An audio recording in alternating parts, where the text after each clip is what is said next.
والے بسنت معتبر حضرت رسول خدا صلی اللہ علیہ وسلم جو ہے انگوٹھی اپنے ہاتھ میں جو ہے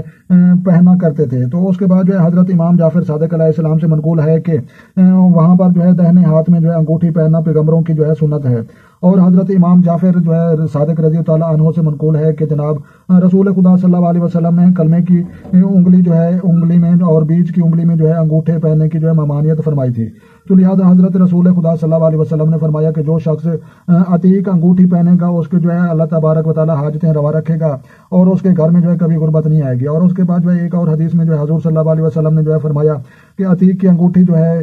یہ پہنا کرو کہ پتھروں میں سے یہ پہلا پتھر ہے جس نے خدا کی وحدانیت اور میرے جو ہے نبوت اور تمہاری امت کا اقرار کیا ہے۔ تو جناب سلیمان فارسی سے جو ہے منقول روایت ہے کہ حضرت رسول خدا صلی اللہ علیہ وسلم نے جناب امیر المومنین حضرت علی رضی تعالیٰ عنہ سے فرمایا کہ یا علی انگوٹھی اپنے ہاتھ میں جو ہے پہننے کی جو ہے تمہارا شمار مقربین میں جو ہے ہو جائے۔ اور آپ نے جو ہے عرض کیا یا رسول اللہ کے جو ہے مقربین کون ہیں؟ تو لہٰذا فرمایا جبرائیل میکائیل، پھر استغفار فرمایا کہ کون سی انگوٹھی پہنوں؟ تو ارشاد ہوا کہ جو ہے عتیق سرخ کی جو ہے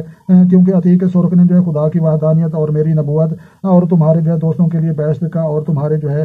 دوستوں کے لیے جو ہے فرزند کے لیے جنت الفردوس کا جو ہے اقرار کیا ہے۔ تو لہٰذا پھر جو ہے سنت ہے کہ انگوٹھی جو ہے چاندی کی ہو اور مردوں کے لیے جو ہے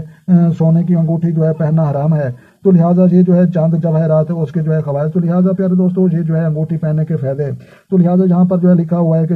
چاند جواہرات ان کے فوائد، تو مرجان سرخ رنگ کا جو ہے بہترین تصور کیا جاتا ہے اور جو ہے کھانسی اور جو ہے بواسیر کے لیے اور باقی جو ہے بیماریوں کے لیے بہت زیادہ فائدہ مند ہے۔ تو لہٰذا یہ جو ہے میں ایک الگ ویڈیو ان کے بناؤں گا، ورنہ یہ ویڈیو جو ہے لمبی ہو رہی ہے تو میں مختصر بنانا چاہتا ہوں۔ تو لہٰذا جو ہے